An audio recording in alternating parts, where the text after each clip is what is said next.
तो हेलो दोस्तों, अभी तक हमने रैंक बूस्टर सीरीज का 1, 2 और 3rd लेक्चर ठीक है कर लिया है, पूरा कंप्लीट कर लिया। 15 क्वेश्चन ऐसे डिस्कस किए जो आपको 20-30 मार्क्स का बूस्ट दे देगा बाकी बच्चों से, जो 99.9% बच्चे इस क्वेश्चंस को नहीं कर पाएंगे। ठीक है, क्योंकि एकदम ढूंढे हुए क्वेश्चन है। ठीक है, आपको बहुत कम टेस्ट सीरीज में ये क्वेश्चन मिलेंगे।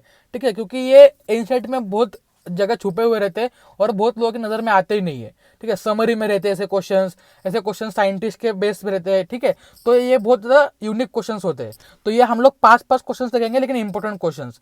आज का जो 3rd और 4th क्वेश्चन है, अगर आपने वो क्वेश्चन ढंग से कर लिया तो आपके सारे न्यूमेरिकल बेस्ड क्वेश्चन जो होंगे ना, माइटोसिस मियोसिस के, जो सेक्सुअल रिप्रोडक्शन फ्लावरिंग प्लांट वाले होते हैं, वो सारे के सारे आपके हो जाएंगे अगर आपने आज का लेक्चर ढंग से लास्ट तक देख लिया। तो चलिए अभी हम स्टार्ट करते हैं हमारा लेक्चर, और आज का फर्स्ट क्वेश्चन अभी आ रहा है आपके सामने। तो फर्स्ट क्वेश्चन है, हु वॉज फ्रांसोइस जैकोब। ठीक है, इसका प्रोनाउंसिएशन मेरे को समझ नहीं, फ्रांसोइस है शायद, जैकोब। ठीक है, ये आपका लैक ऑपरेंट में दिया हुआ है।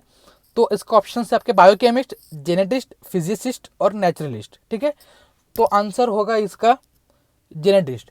ठीक है, अब आप बोलोगे कि लैक ऑपरेंट हमें नहीं आता, तो मैं आपको बोल रहा हूँ लैक ऑपरेंट अगर आपको आता भी नहीं होगा तो आपको ये सारी चीजें तो पता होनी चाहिए। साइंटिस्ट कौन थे, दोनों कौन थे, ईयर कौन सा था, मतलब जो भी चीजें दी हुई है, ZYA किस किस के लिए कोड करते, कम से कम इतना आपको आना चाहिए। ठीक है, और अगर आपको लैक ऑपरेंट आता भी नहीं है ना, तो आप मेरा लेक्चर देख लीजिए।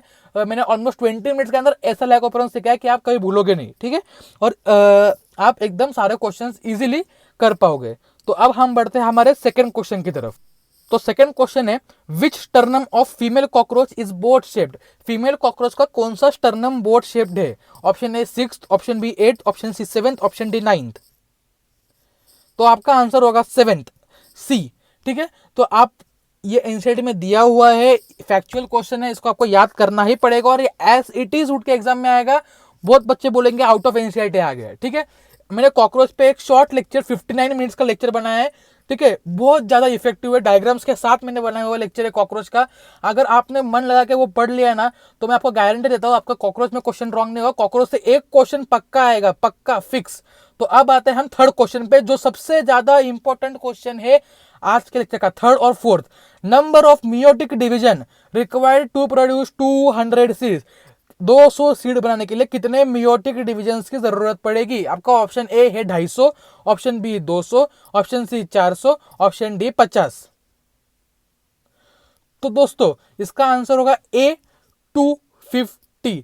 ठीक है, तो आप में से कितने लोगों ने किया पता नहीं, और जितने लोगों ने किया होगा उसमें से भी मोस्टली लोगों ने फॉर्मूला लगाया होगा n+n/4 वाला फॉर्मूला। ठीक है, लेकिन अगला जो क्वेश्चन आएगा ना, उसमें वो फॉर्मूला एप्लीकेबल नहीं होगा। तो अगर आपने ये कंसेप्ट सीख लिया जो मैंने यहाँ पे लिखा हुआ है, तो आपने तो ऑलमोस्ट पूरा गेम ही सीख लिया। ठीक है, तो कंसेप्ट क्या है देखिए, आप मोबाइल थोड़ा टिल्ट कर सकते हैं। Female n+n/4। ठीक है, फॉर्मूला होता है n+n/4, where n is the number of seeds. मतलब अगर आपको 200 सीड्स बनाने हैं, 200 सीड्स नॉर्मल मेथड से, तो 200 + 200/4, n+n/4, 250। ठीक है, अब इसमें पंगा क्या है ना, कि ये हम जनरल केस लेते हैं। ठीक है, कि क्या होता है देखो ध्यान से सुनो। एक फीमेल मेगा मतलब मेगास्पोर है। ठीक है, फीमेल का जो मदर सेल होता है उसे हम क्या कहते हैं, मेगास्पोर, मेगा, और मेल को क्या कहते हैं, माइक्रो। मेगास्पोर एक जो होता है वो एक बार मियोटिक डिवीजन करता है। ठीक है, उससे क्या होता है, वो 4 अलग अलग मेगास्पोर्स बनाता है। मेगास्पोर मदर सेल में एक अगर डिवीजन हुआ तो वो 4 बना रहा है, मतलब एक मेगास्पोर में डिवीजन के बाद 4 मेगास्पोर्स बना रहा है वो। लेकिन क्या होता है, उसमें से 3 जो है वो हो जाते हैं डिजेनरेट, खत्म। तो बचता कितना, एक, मतलब एक मेगास्पोर मदर सेल से एक मेगास्पोर बना। मतलब अगर n मेगास्पोर से, तो n मेगास्पोर्स मदर सेल से n मेगास्पोर्स बना, मतलब कितने डिविजन्स लगे, n डिविजन्स। मतलब अगर आप खुद सोचिए, एक बनाने के लिए एक डिवीजन लग रहा है, तो n बनाने के लिए n डिवीजन लगेंगे। तो n फॉर्मूला में कहां से आया, वहां से आया। अब सेकेंड चीज, जो मेल है, एक मेल जो है 4 बनाता है, लेकिन यहाँ पे डिजेनरेट नहीं होते मेल में, सिर्फ फीमेल में होते। तो मतलब 1 से 4 बना। ठीक है, तो एक बनाने के कितना लगेगा, 1/4। ठीक है, तो उसको हम क्या लिखेंगे, n/4। सही है, उसको क्या लिखेंगे, n/4। ठीक है, क्योंकि 1 से 4 बना तो n से कितना बनेगा, 4n। ठीक है, और एक बनाने के लिए कितना लगेगा, n/4। समझ के लो, आप पूरा देखो, यहाँ पे मैंने लिखा हुआ है, आप देख सकते हो। तो यहाँ से फॉर्मूला आ जाएगा n + n/4। ठीक है, आप खुद दिमाग लगाइए 200 सीट बनाने के लिए कितना लगेगा। ठीक है, अब अगला क्वेश्चन देखिए, इससे आपको और क्लियरिटी मिल जाएगा, सारे क्वेश्चंस बनने लग जाएंगे। नंबर ऑफ मेयोटिक डिविजन्स, मैंने नंबर वही रखा है, to produce 200 seeds if no megaspore degenerate, मतलब मेगास्पोर डिजेनरेट नहीं हुआ एक भी मेगास्पोर, तो कितने लगेंगे। Option A 250, option B 200, option C 100, option D 50। तो दोस्तों इसका आंसर होगा सी 100। ठीक है, अब इसका एक्सप्लेनेशन जो है वो आगे आने वाला है। ठीक है, तो आप खुद सोचिए, एक मेगास्पोर मदर सेल से 4 मेगास्पोर्स बने अलग अलग, लेकिन इस बार क्या हुआ ना, एक भी डिजेनरेट नहीं हुआ, मतलब मेल जैसा ही केस हो गया।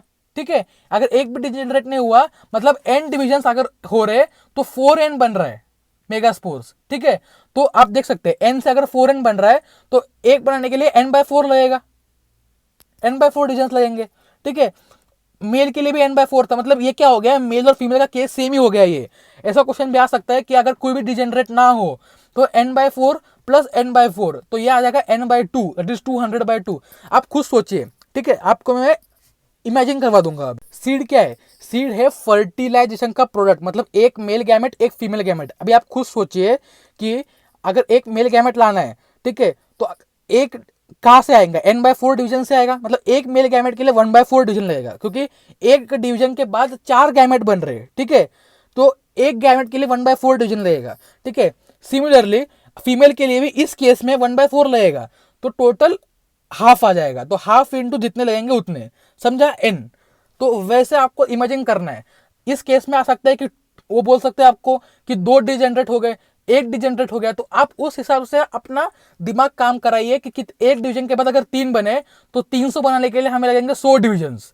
ऐसे आपको इमेजिन करना ही पड़ेगा। ठीक है, तो ऐसे करके आप क्वेश्चंस को सॉल्व कीजिए और इमेजिन करिए। ठीक है, और अगर आपको कोई भी डाउट हो तो आप मुझे कमेंट बॉक्स में बताइए, मैं आपका डाउट क्लेरिफाई कर दूंगा। तो आते हैं हमारे लास्ट और इंपॉर्टेंट क्वेश्चन पे, inability to conceive even after how many years of unprotected sex is termed as infertility. मतलब एक कपल है, उन्हें चिल्ड्रन चाहिए, मतलब कंसीव करना है उन्हें भी बेबी चाहिए, लेकिन वो मतलब कोई प्रोटेक्शन यूज ना करते हुए, कोई भी मेथड यूज ना करते हुए अगर वो सेक्स कर रहे हैं, तो कितने साल वो सेक्स करने के बाद अगर उन्हें बेबी नहीं हुआ तो उन्हें हम कहेंगे इनफर्टाइल कपल। ठीक है, ये है एनसीईआरटी में रिप्रोडक्टिव हेल्थ जो चैप्टर है उसके समरी में दिया हुआ सवाल है। Option A 1 year, option B 2 years, option C 3 years, option D 5 years.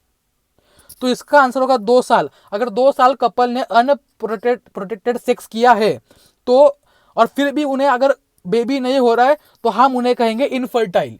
ठीक है, ये दिया हुआ है एनसीईआरटी में, रिप्रोडक्टिव हेल्थ चैप्टर 12 के एनसीईआरटी में, उसके समरी में दिया हुआ है लास्ट पैराग्राफ में। तो ये भी एक इंपॉर्टेंट पॉइंट निकल के आता है जो बहुत जगह मेंशन नहीं किया हुआ होता है। तो ऐसे अगले वीडियो में मैं आपको मिलूंगा, जिसमें हम लोग देखेंगे अगले 5 क्वेश्चंस। अगर आपको chemistry in everyday life, polymers, इन सब पे चाहिए कि इनके इंपॉर्टेंट क्वेश्चंस कौन से और ऐसे क्वेश्चन जो छूट जाते हैं, तो आप मुझे वो भी कमेंट बॉक्स में जरूर बता सकते हैं। तो तब तक के लिए चलिए, बाय बाय।